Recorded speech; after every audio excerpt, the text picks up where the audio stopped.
So, welcome to your interview today, Frank. I'm really excited. I'm going to go into the questions and can you share with us what inspired you to write Cyberkill and explore the theme of abandonment and revenge? Well, many years ago, I read an article in Time magazine, and it talked about an artificial intelligence programmer who created a bunch of AI agents, and he set them out onto the internet to see if they would develop and how they would grow in intelligence. And so I thought that would be a very interesting theme to use to start to use in Cyberkill.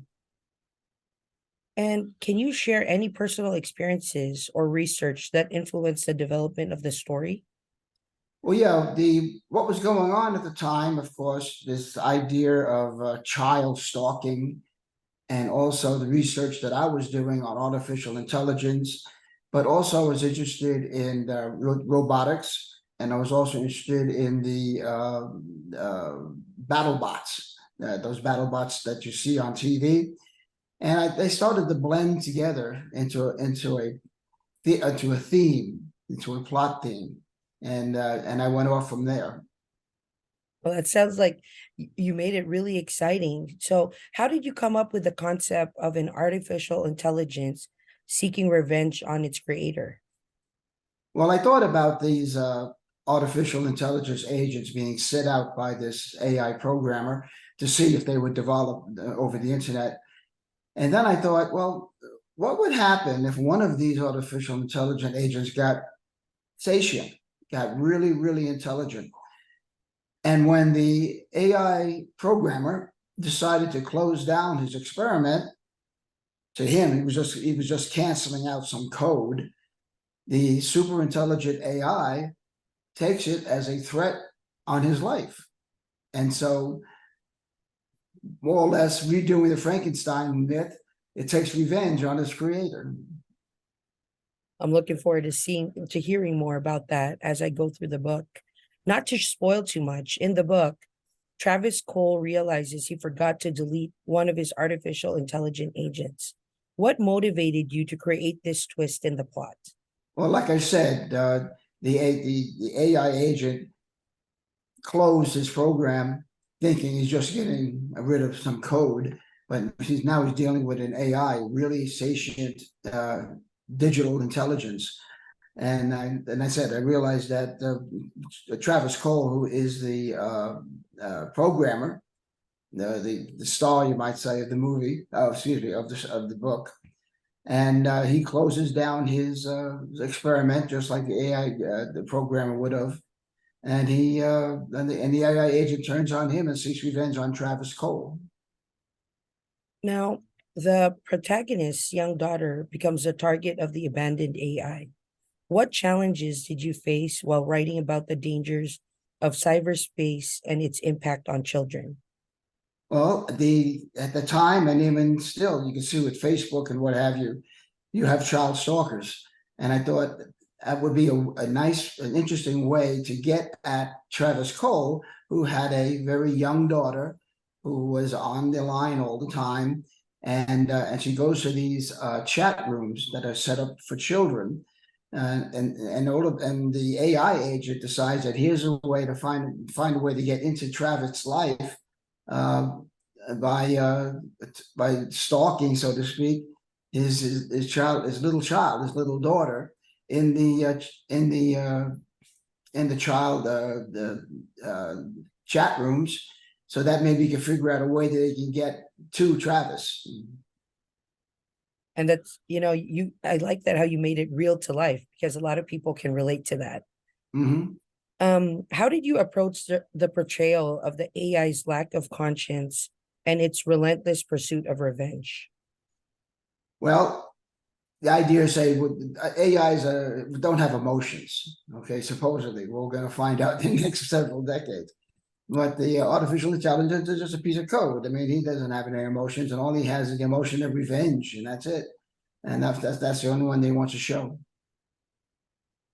I think I'd be a lot scared if they eventually started feeling emotions, right? So I'm glad we're not in that era yet.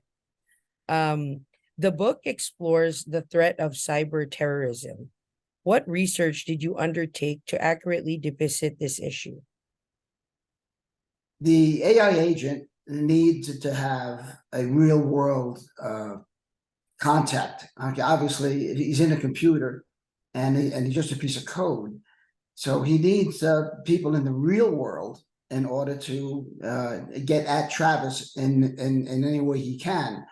And cyber terrorism was a perfect example. I said, what the AI agent is, he calls himself Dorian. And he's a mysterious presence on the internet. Nobody knows who he is. He just appears in these chat rooms and he creates these digital miracles. And he creates what's called the Digitary Brotherhood. And the Brotherhood, the members of the Brotherhood, he uses as cat's paw into the real environment in order for him to affect the physical environment and get at Travis and his co-workers. Can you discuss the role of allies with their own agendas in the story? How did you develop their characters and their motivations? Well, that's interesting because most people, if you read How to Write a Novel, you're supposed to set up all the characters ahead of time and all that. But I didn't do that. The way I write a book is that I set out a plot line, or I set up a plot that I hang ideas on, or plots of a plot that moves forward. But what drives plot are characters, and what drives characters are their behavior. So when you think about that and you're saying, okay, I got this plot that I had to have characters in order to carry it through, and I got to have an idea of who these people are based on their behavior in order to make the plot, come to fruition. And I picked out his allies are the people he works with at the Information Warfare Laboratory. And his two allies, one is a Asian woman named Taylor, who is a very intelligent artificial intelligence programmer in her own right. And then we have Morgan Dallas, who is a nerd. Okay, and he's actually a cyber nerd, and he knows how to break into code and things like that. And so I set those two up as opposites to each other. Morgan Dallas has something for Taylor, but Taylor can't deal with him in his lifestyle. And so there's that interesting tension between them during the story, but also they help Travis in and help him discover who this AI agent is, and eventually how to deal with them when he makes when he comes into being, makes himself visible. So those are two allies that are important in the book, and then basically then they have not the allies, but you have the people that they're working against, and that's a character called Safco, and he works with the NSA, and Bartley, who's the leader, commander of the Information Warfare Laboratory. And what's going on is that the NSA has a dark project that's going on, and it's really hush hush. And that dark project eventually gets in the hands of the AI agent Dorian, and then he uses that in order to get at Travis, even if he has to destroy the whole world to do it. And Frank, what message or theme do you hope readers will take away from Cyberkill? Let's see. Well, basically, the message is watch out for AI. And remember, this was written back in before the year 2000. So it gives you some idea that what I'm writing now, or what I wrote then, now is coming to fruition.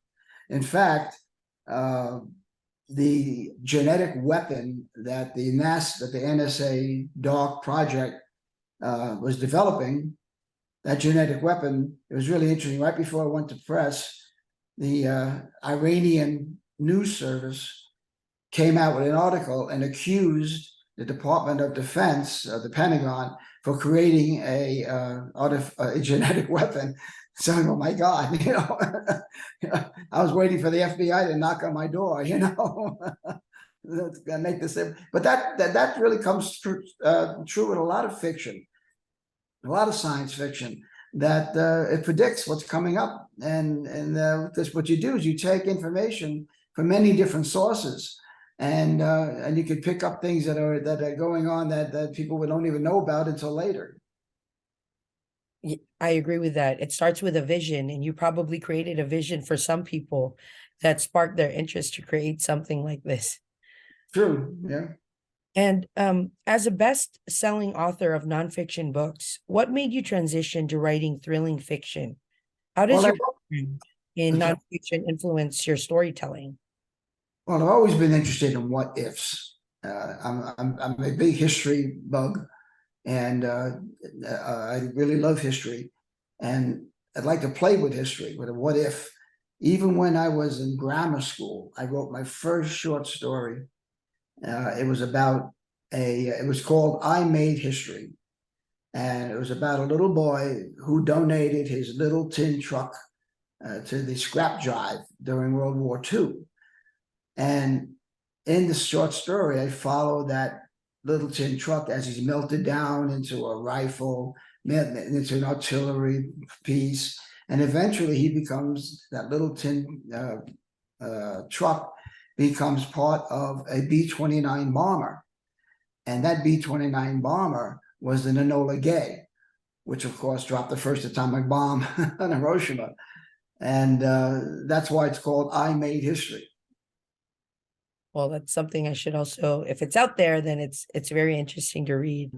The Chronicles of Jeremy Nash series focuses on conspiracy theories and unsolved mysteries. How does Cyberkill differ from your previous works in terms of genre and themes? Well, Cyberkill is a techno thriller, similar to people like Tom Clancy and what have you. The Chronicles of Jeremy Nash is a combination of the action adventures of the Indiana Jones combined with the National Treasure movies, where they had to find all these different clues and what have you. And so I said, what would be a good idea to have a skeptic? Jeremy Nash being a skeptic, he doesn't believe in all these conspiracies, urban legends, any of that stuff, but yet he's drawn into going after them, even though he doesn't believe in them, due to a threat to his life or someone in his family or his reputation. And while he's in there, being forced to pursue these conspiracy theories and urban legend and urban myth, he accidentally stumbles across a real conspiracy that's going on, and then which is the real threat to his life. And so they're really a lot of fun. There were 3 books. The first book deals with the myth that Jesus Christ did not die on the cross, that he survived and he lived a full life and died on earth, and his body is buried somewhere on earth, and he's forced to pursue that and try and find it. The second one deals with the Navajo end of times belief, and he's forced to pursue that. And then the fourth one, the third one, is he has to pursue crypto history, the Nazi crypto history, and again he has to pursue that. There's a Nazi base at the bottom of the world, of the Antarctica, and he has to pursue that. In the process, he finds out there's a real conspiracy behind that, and trying to create a global World War III in Europe. So anyway, they're a combination of trying to figure out the puzzles and the action adventure of Indiana Jones. He goes through all that kind of stuff. And how do you balance the fast-paced action and suspense in your writing while still developing complex characters? Well, the complex characters come in because, again, plot, character, motivation. And so you had the complex character, what motivates them, and that motivation is what drives character and which drives the plot. And so that's how it's balanced. You got to create complex characters in order to have a plot go forward. You just can't have them just flat. So that's why, like the characters of Dallas and Taylor and Safco and the Bartley, they're all complex because they all have to drive the plot, and so that's how we develop them. Frank, can you share any interesting anecdotes or challenges you faced during the writing process of Cyberkill? Well, like I said before, I didn't realize until the Iranian press service actually put that article out saying that the Pentagon was developing a genetic weapon, which in the book that's what the Army is doing with the NSA. So yeah, that's an interesting connection. And what do you find most fascinating about the intersection of technology and human nature as depicted in your book? Well, it's come up before in other stories like Jurassic Park and what have you. But we got the illusion that we have control, right? That human beings have control over technology, and that's just an illusion. They really don't. And so the book of Cyberkill shows them that just shows you the lack of control that the humans have over technology, and so that's, to me, that's a prime example of what it is. And you got to be careful. Like I said, the AI they're already talking. I mean, the last year or so, the technologists are raising red flags and say we got to do something about this. It's going to be very dangerous. And I was thinking about that back in the year 2000, when little bits and pieces of this kind of threat started to raise its hairy head. Lastly, what can readers expect from your future projects? Are there any upcoming books or series you are currently working on? Well, besides the Oracle and the the Chronicles of Jeremy Nash, which have been published, self-published right now, I have a book out called a book will be republished in the fall called IJEN, IJEN, and that's about a young American boy who was adopted by a Japanese family. The father of the family, he's a Japanese officer in the Imperial Navy, and he's in the United States as a liaison to the U.S. Navy.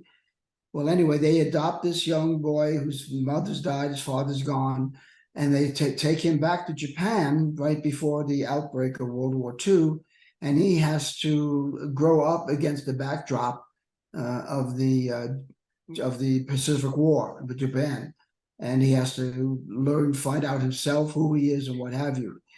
And the hook on the movie, the hook on the book, is that it opens up with him climbing into the cockpit of a Japanese Mitsubishi Zero on his way to join his fellow kamikaze pilots to attack the American fleet off the Okinawa coast. And the whole idea is that how did a American teenage boy get to become a kamikaze pilot? And so you got to read the story and the whole development and how it all turns out. The other story is a story called Moran, Murran, and that's a story of a young black boy in Brooklyn who gets involved with the drug trade, with the drugs being done during the 1980s, and he is eventually framed for the murder of a competing drug lord, and he has to flee to Africa with his teacher, who happens to be a Maasai warrior, and then Murran, a Moran. And when he gets to Africa, he finds out that he thinks he's really cool. I mean, he knows all about being a black African black boy. Well, the tribe, the Maasai tribe, just looks at him as a real jerk, and they don't accept him at all. And he has to learn how to live in a real community of Africans at the Maasai tribe. And in it, he goes through the rites of passage to be a man and the circumcision and all that. And then he has to kill his lion. He kills his lion. And then he has to go back to Brooklyn to face the drug lord that framed him. And now I'm also, as you can see, I write in very many genres, all different genres. And I also write Westerns, okay? And I have a series now coming out through a publisher, and it's called called Jonathan Smythe, Cowboy Sleuth. And what that the basics of this story is that he is an amateur British sleuth who follows the trail of Jack the Ripper. And Jack the Ripper, after his last brutal, hideous crime, murder, he disappears. And there's all kinds of historical myths about where Jack the Ripper did he killed, or he was arrested, or did he die, whatever. And one of the myths is that he went to America. And so Jonathan Smythe decides that he's going to follow him to America to catch him in his next brutal crime. And so he comes to the far west, and he gets involved with the West and cowboys and Indians and all that kind of stuff. While he thinks he tracks Jack the Ripper. And so that's a really interesting. It's a 4-book series that's coming out. It's going to be really good. Well, I'm excited and I'm looking forward to to your next chapter of writing books.